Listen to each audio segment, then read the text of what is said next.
तो जी हाँ, नमस्कार दोस्तों। खेसारी लाल यादव जी का फ़ैन होंगे तो हो जाइए तैयार, क्योंकि आप लोग के लिए एक सुपर स्टार खेसारी लाल यादव जी लेकर आ रहे हैं काफ़ी ब्लास्ट लेवल के गाने, जिस गाने का नाम है हिले उले बारे 2।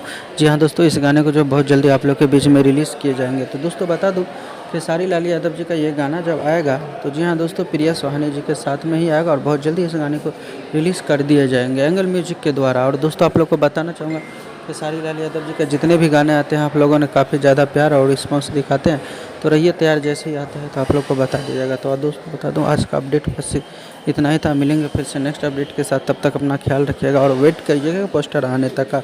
गाना रिलीज हुआ है, जाके ज़रूर देखिए आप लोग। अनुपूर्णा।